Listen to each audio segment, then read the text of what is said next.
உயிரே உறவே தமிழே வணக்கம். பேசி அமர்ந்த சண்முகம் ஐயா அவர்கள் இந்த அரங்கத்தில், குளிர் அரங்கத்தில் மட்டும்தான் அப்படி இருப்பார் என்று இல்லை.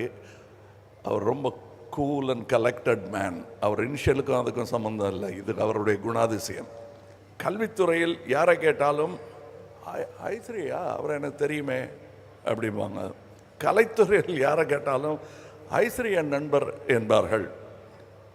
அரசியலில் கேட்டால் கட்சி வித்தியாசம் இல்லாமல் ஐஸ்ரீ என் நண்பர் என்பார்கள். தவிர நானே உக்காந்துருப்பேன், எங்கள் நட்பை பற்றி பெருசாக நான் பறைசாற்றிக்கிறது கிடையாது. ஏன்னா எங்கள் நட்பு என்பது இவரிலிருந்து ஆரம்பிக்கவில்லை, இவரிலிருந்து ஆரம்பித்தது. இன்டர்நேஷ்னல் தயாரிப்பில் நான் நடித்ததில்லை, ராஜ்கமலும் அவரும் சேர்ந்து ஒரு படமும் பண்ணதில்லை.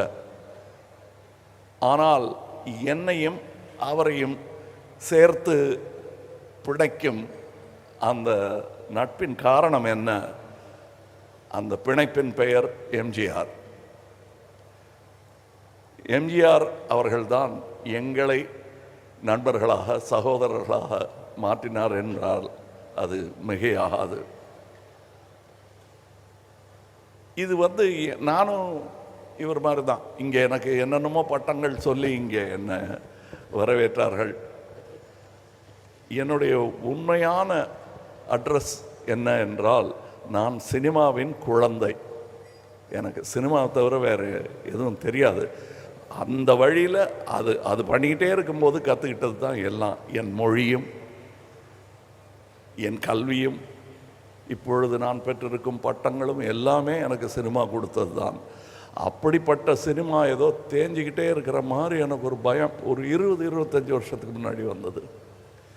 ஏன்னா 17 ஃப்ளோர்களுடன் கூடிய ஆசியாவிலேயே மிகப்பெரிய ஸ்டூடியோ என்று இருந்தது. பார்த்து நான் எதிர் ஸ்டூடியோவிலேருந்து பொறாமப்பட்டிருக்கேன்.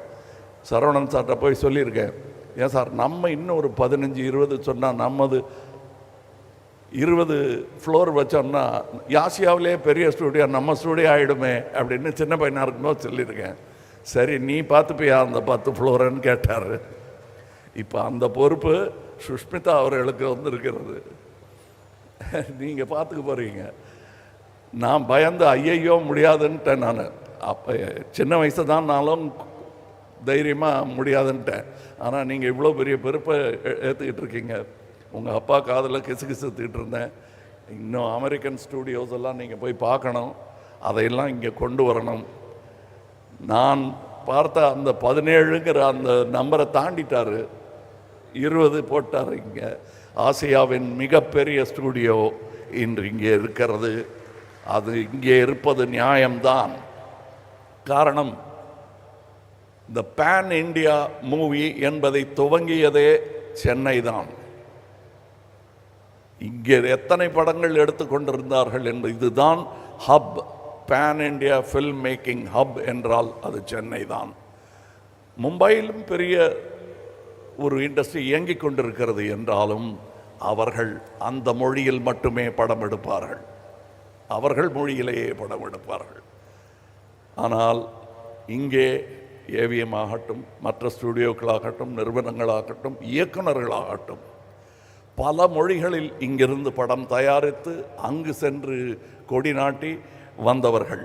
உலகத்தின் அதிகமான சினிமாக்களை தயாரிக்கும் இந்த நாட்டில் இப்படி ஒரு இடம் இருக்க வேண்டியது அவசியம் என்பதை ஒரு அரசு முடிவு செய்யாமல் தனி மனிதர் முடிவு செய்திருப்பது பாராட்டுக்குரியது.